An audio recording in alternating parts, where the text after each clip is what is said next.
how to recognize when we may have lost our first love. That and more on this week's episode of Sermon Shorts.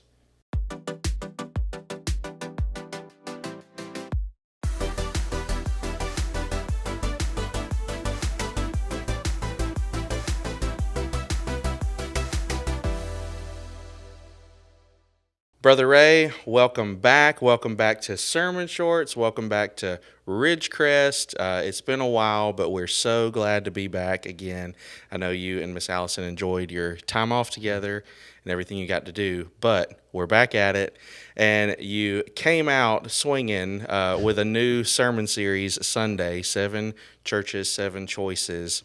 And I wanted to ask one question that's out of the third point in your sermon. The point was that the church was given a promise. And it came out of verse 5 of your passage that you read. And you said that the promise was that their lampstand would be removed, and that meant their influence, their presence in the community. It would be removed if they didn't serve the Lord because they loved Him. Mm-hmm. And in that verse, in verse 5, it says it would be removed if they did not do the works they did at first. Yeah. And then right after that, we're told that they had lost their first love. So I wanted to ask you if there are any signs or evidences that we can look for within ourselves that might be proof that we have lost our first love. Yeah, that's a great question. And let me just kind of set it up. We're talking about the 7 churches, or the 7 churches of Revelation, and the 7 choices. Each of them, even the best of those churches, had a choice that they had to make, and that choice would determine what God could do in them and through them, or if He could do anything with them at all. Right. Hence, the lampstand would be removed, and in this case, the church at Ephesus, which, by the way, we have more scriptural information about the church of Ephesus than we do any of the other churches that are mentioned in these couple of chapters in Revelation. And, of course, the indictment on them, well, he first began by commending them for the things that they were doing well, and the stuff they were doing well was good stuff. I mean, they wouldn't tolerate heretics or false teachers. They wouldn't tolerate false doctrine. They were enduring patiently in the faith in the midst of a great deal of difficulty, even persecution. And so these were all wonderful things. And, our first inclination would be to say, well, look what good they were doing. And we don't discount that, and neither did Jesus. But he follows that up by saying, but I've got this thing against you. You've lost your first love. And if you don't return to your first love, well, I'm going to come and remove your candle stand, and which, as you indicated, means your influence and and my favor upon you and my using you the way I did. And so your question then becomes, so how do we know if we've lost our first love? Is there anything that indicates we've lost our first love, especially if we've been believers and followers of God for a long time? Yep.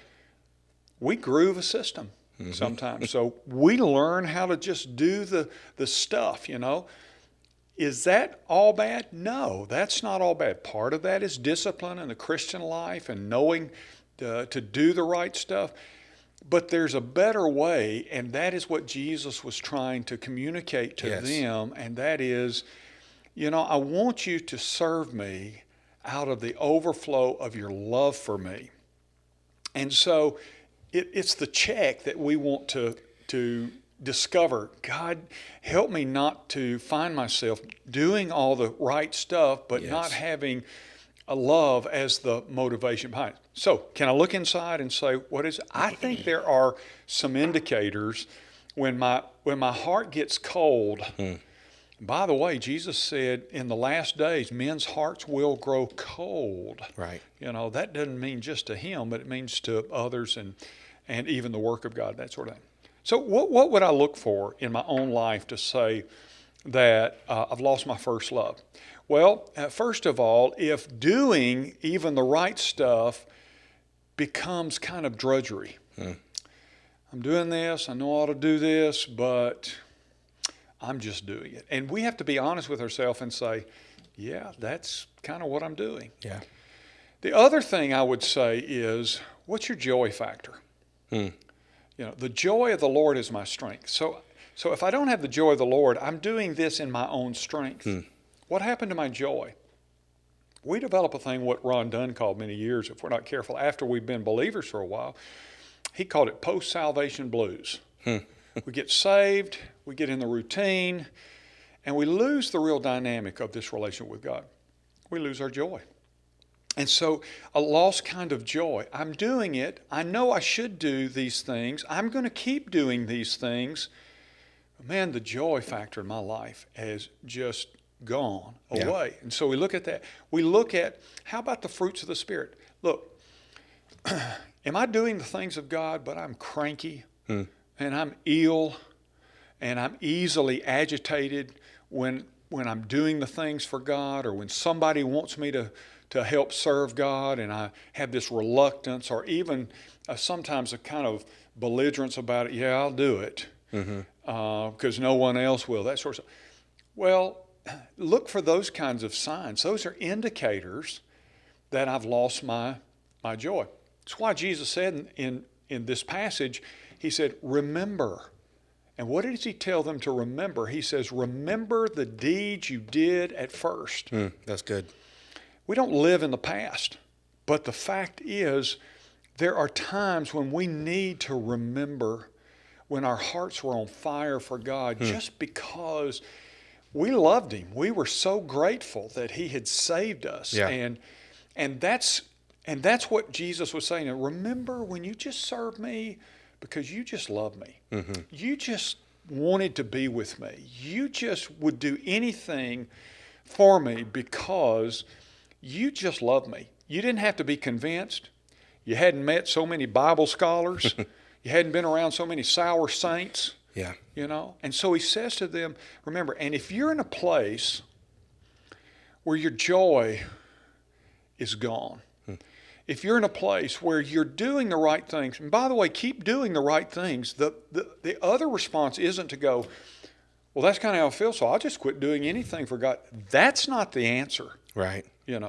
Keep serving him, but just recognize, wait a minute, my joy has been stolen.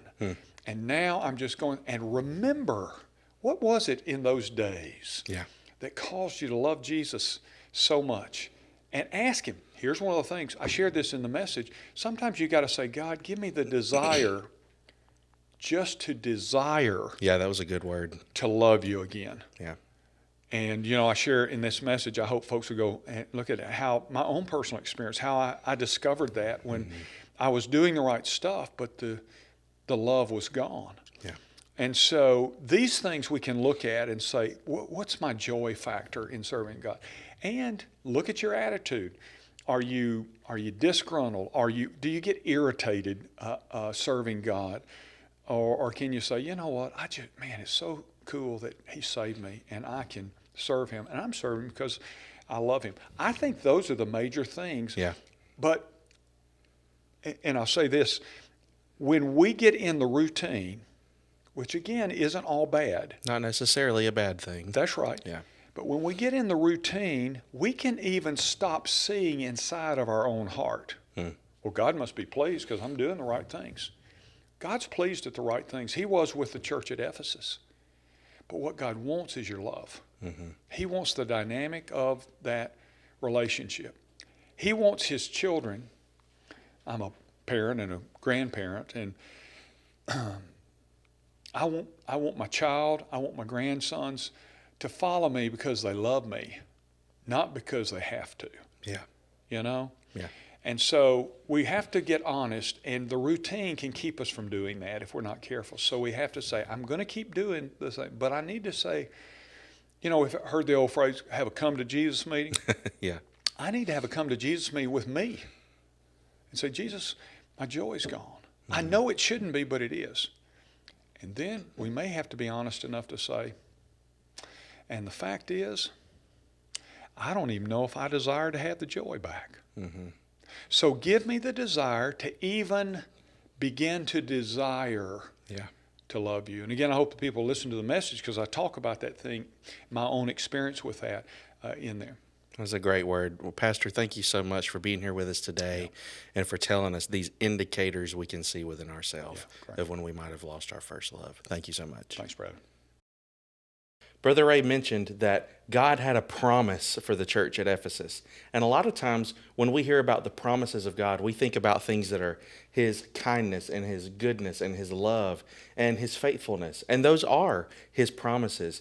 But this promise is a different promise. It's honestly kind of a scary promise.